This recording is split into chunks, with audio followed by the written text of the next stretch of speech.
दोस्तों, जाने माने गज़लकार भूपेंद्र सिंह, जिनका अभी हाल ही में 18 जुलाई को निधन हुआ है, उनकी एक गज़ल है, कभी किसी को मुकम्मल जहाँ नहीं मिलता, कहीं ज़मीं तो कहीं आसमां नहीं मिलता। मतलब ये है कि फ्रेंड्स, अगर आपको कोई काम करना है तो स्थितियाँ कभी भी पूर्णतया मुकम्मल नहीं होंगी। अगर आप ग्रीन सिग्नल का इंतज़ार कर रहे हैं तो ज़िंदगी घर पर ही बीत जाएगी और आप यात्रा शुरू ही नहीं कर पाएंगे। तो जैसी भी कंडीशन हो, जो कुछ भी हालात हों, इन्हीं हालातों के बीच आपको लड़ना है, जीतना है, चलना है। तो इसी के साथ आइए स्टार्ट करते हैं अब आज का वीडियो। और ये जो वीडियो है काफ़ी इम्पोर्टेंट है। इसमें हम भारतीय इतिहास के कुछ चुने हुए प्रश्नों को करेंगे डिस्कस। ये प्रश्न अभी हाल ही की परीक्षाओं में पूछे गए थे। साथ ही साथ अगर आप देखेंगे, जिन लोगों ने पेट की परीक्षा दी थी, पेट 2021, उस परीक्षा में भी कुछ प्रश्न ऐसे हैं यहाँ पर जो कि पूछे गए थे। इसके बाद लेखपाल भर्ती परीक्षा 2015 के भी कुछ प्रश्न ऐसे हैं जो कि रिपीट हो रहे हैं बार बार। उन प्रश्नों को भी यहाँ पर मैंने शामिल किया है। तो मिला जुला कर ये वीडियो बहुत ही इंपॉर्टेंट है, ध्यान से देख लीजिए। इसमें से कुछ प्रश्न आपको परीक्षा में भी मिल सकते हैं। तो आइए स्टार्ट करते हैं। पहला क्वेश्चन होगा जो कि काफ़ी शानदार भी है। 16 अगस्त 1946 को प्रत्यक्ष कार्रवाई दिवस मनाया गया। डायरेक्ट एक्शन डे के बारे में आप लोग जानते होंगे। प्रत्यक्ष कार्रवाई दिवस, ये दिवस किसने मनाया था, ये प्रश्न पूछा गया था। और इसका आंसर है ऑप्शन बी, यानी कि मुस्लिम लीग के द्वारा इसे मनाया गया था। और आपको बताएं तो इसमें बहुत बड़े पैमाने पर हिंदुओं की हत्या भी हुई थी और इसीलिए इसका एक नाम और भी है, ग्रेट कोलकाता हत्याकांड। तो ये भी आपको याद रखना है। चौरी चौरा घटना कब हुई थी, ये प्रश्न भी काफ़ी इंपॉर्टेंट है। चौरी चौरा घटना ये हुई थी कब?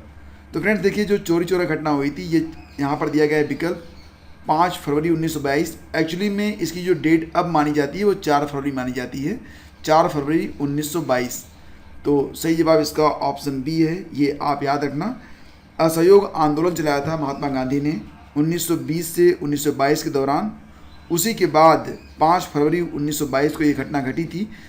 गोरखपुर में चौरी चौरा है और इस घटना से क्षुब्ध होकर असहयोग आंदोलन को महात्मा गांधी जी ने वापस ले लिया था। वह कौन सा स्थान है जहां अंतिम मुगल सम्राट बहादुर शाह जफर की मृत्यु हुई थी? तो इसका आंसर आपको पता ही होगा, रंगून। ये प्रश्न भी पूछा गया था, ठीक है। तो रंगून में उनकी डेथ हुई थी। अंग्रेज़ों ने उन्हें यूँ कहिए कि कैद करके रंगून भेज दिया था ताकि भारत से जो मुगल साम्राज्य है उसका अंत हो जाए। तो रंगून में उनकी डेथ हो गई थी 87 वर्ष की अवस्था में। सविनय अवज्ञा आंदोलन का मुख्य विषय क्या था?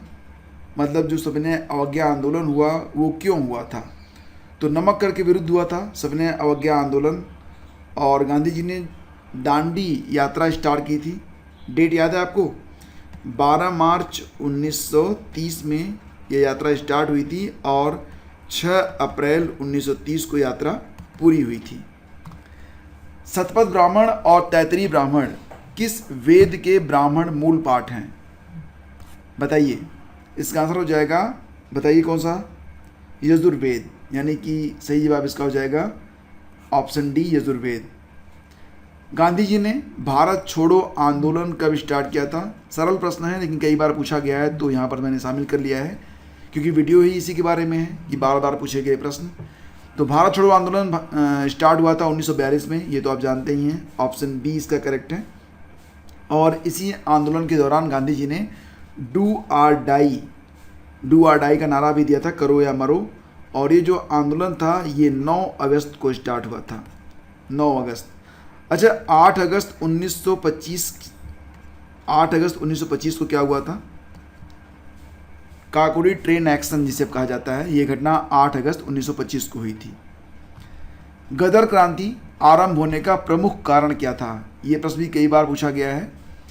गदर क्रांति आरंभ होने का जो सबसे प्रमुख कारण था वो क्या था? सही जवाब इसका हो जाएगा प्रथम विश्व युद्ध का आरंभ होना। ऑप्शन ए यहाँ पर करेक्ट है। 1857 के प्रथम स्वतंत्रता विद्रोह में भाग लेने वाली प्रसिद्ध महिला स्वतंत्रता सेनानी कौन थी? 1857 के प्रथम स्वतंत्रता विद्रोह में भाग लेने वाली प्रसिद्ध महिला स्वतंत्रता सेनानी थी बेगम हजरत महल। बेगम हजरत महल ने लखनऊ से लीड किया था, ये आपको याद होगा। ऑप्शन डी इसका करेक्ट है। और इस प्रकार के जो प्रश्न हैं कई बार पूछे जा रहे हैं, तो इसको बिल्कुल आप रट लीजिए। निम्नलिखित में से किसको लोक नायक के रूप में जाना जाता है? C.S. एंड्रयूज को तो दीनबंधु कहा जाता है, ये भी आप याद रखिएगा। इसमें से जो सही जवाब हो जाएगा, लोक नायक जयप्रकाश नारायण को संज्ञा दी गई थी, तो ऑप्शन बी आपका यहाँ पर करेक्ट है। निम्नलिखित में कौन अवध के किसान आंदोलन का नेता था? अवध में जो किसान आंदोलन हुआ था उसके नेता थे बाबा रामचंद्र। मूल रूप से कहाँ के निवासी थे? महाराष्ट्र से। अशोक का जब आक्रमण हुआ था कलिंग पर, तब उसकी राजधानी कहाँ पर थी? आंसर हो जाएगा इसका तोसाली। ऑप्शन डी करेक्ट है, तोसाली। और आपको ये भी बता दें फ्रेंड्स कि अशोक ने 261 ईसा पूर्व में कलिंग विजय की थी, और इस युद्ध के बाद अशोक का मन बहुत व्यथित हो गया था हिंसा को देखकर, और फिर वो बौद्ध धर्म अपना लिया था। बताइए कि जौनपुर राज्य का अंतिम शासक कौन था? तो ये हैं हुसैन शाह। ऑप्शन बी यहाँ पर करेक्ट है। हुसैन शाह सरकी पूरा नाम होगा, हुसैन शाह सरकी। और शासनकाल रहा 1458 से लेकर 1485 तक जौनपुर पर इन्होंने शासन किया। 70 साल तक जौनपुर स्वतंत्र रहा था। इसके बाद फिर 1783-84 में बहलोल लोदी ने आक्रमण किया था जौनपुर पर, और जौनपुर का सबसे ज़्यादा नुकसान अगर किसी ने किया तो बहलोल लोदी ने किया था, क्योंकि पूरा का पूरा जो ग्रंथालय था जौनपुर का जला दिया गया, जौनपुर का पूरा इतिहास मिटा दिया गया। बहुत ही दुखद घटना थी वो। और जौनपुर का जो इतिहास में प्राप्त होता है वो अलग अलग राज्यों और देशों का जो इतिहास है, उसी से हमने जो कहानी सुनी है उसी के आधार पर जौनपुर के बारे में हमें पता चलता है। तो ये याद रखना कि बहलोल लोदी का जो आक्रमण हुआ था जौनपुर पर, वो 1783-84 में हुआ था, और 1785 से जौनपुर साम्राज्य जो था वो दिल्ली सल्तनत के अधीन हो गया था। वर्ष 1857 के विद्रोह में कानपुर के नेता कौन बने थे? कानपुर को लीड किसने किया था 1857 के विद्रोह में? तो आंसर हो जाएगा इसका ऑप्शन सी, नाना साहब। Poverty and un British rule in India जो किताब आई, ये काफ़ी दिलचस्प किताब है, कई बार ये किताब एग्ज़ाम में पूछी जाती है। इसको लिखा था दादा भाई नौरोजी ने। ऑप्शन सी करेक्ट है, रट लीजिएगा इसको भी। 1881 में केसरी अखबार की स्थापना किसने की थी? केसरी अखबार की स्थापना 1881 में की गई थी, किसके द्वारा? बाल गंगाधर तिलक के द्वारा। तो यहाँ पर सही जवाब हो गया इसका ऑप्शन डी। वर्ष 1904 में किसने क्रांतिकारियों की गोपनीय समिति के रूप में अभिनव भारत का आयोजन किया था? तो अभिनव भारत के संस्थापक थे VD. Savarkar. Option A correct है। संविधान सभा द्वारा भारतीय संविधान को कब पारित किया गया? कई बार पूछा गया प्रश्न है ये। संविधान सभा द्वारा भारतीय संविधान को कब पारित किया गया था? 26 नवंबर 1949 को। यहाँ पर सही जवाब ऑप्शन डी है।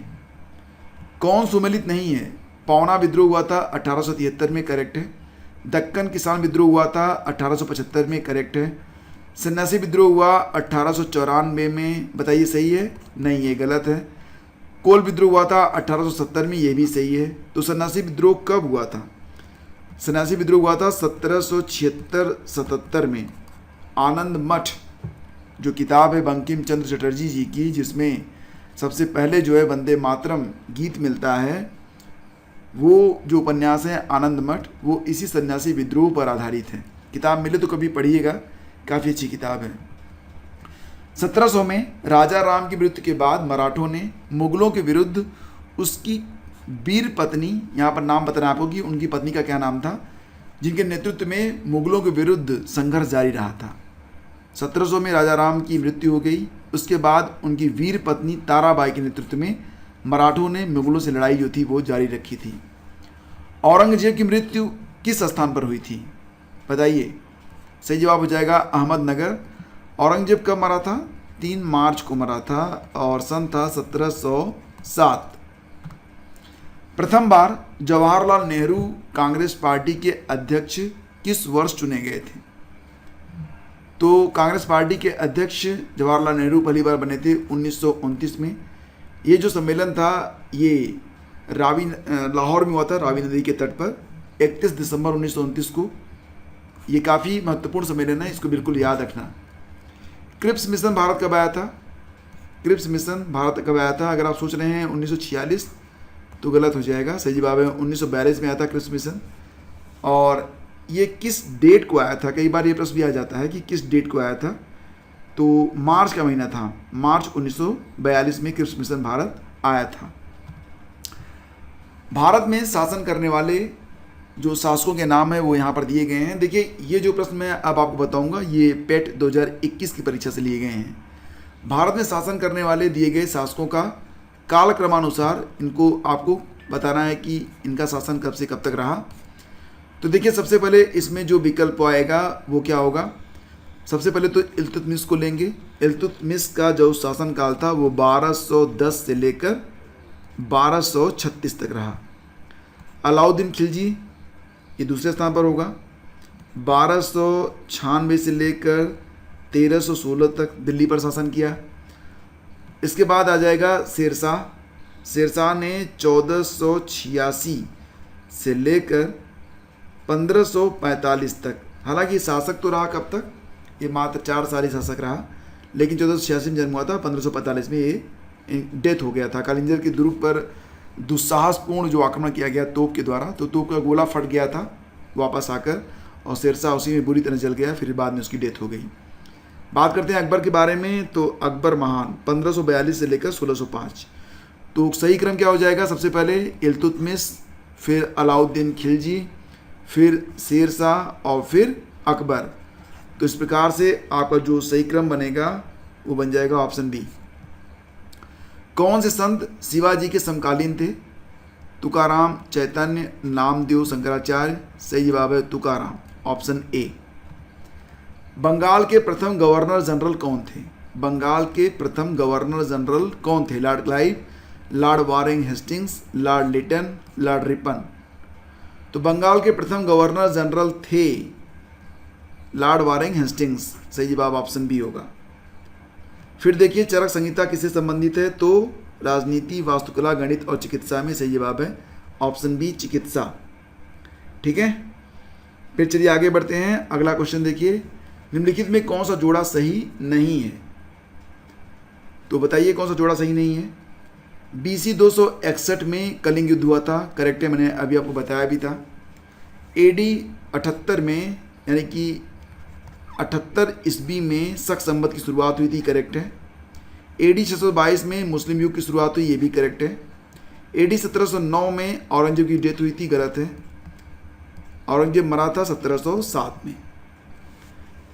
इनमें से किसे भारत के ग्रैंड ओल्ड मैन के नाम से जाना जाता है? सरल प्रश्न है लेकिन पूछा गया था पेट 2021 में। सही जवाब है इसका दादा भाई नौरोजी।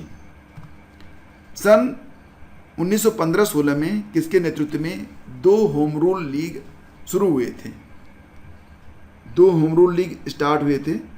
सही जवाब इसका हो जाएगा एनी बेसेंट और लोकमान्य तिलक। तो यहाँ पर सबसे ज़्यादा जो मान्यता मिली वो एनी बेसेंट के होम रूल लीग को मिली थी। हालांकि लोकमान्य तिलक का जो होम रूल लीग आया था वो अप्रैल में आया था, अप्रैल 1916 में, और सितंबर 1916 में एनी बेसेंट ने अपना होम रूल लीग स्थापित किया था।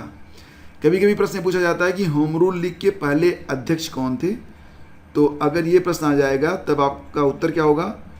जोसेफ बपिस्ता, ये इसका आंसर लिखना है।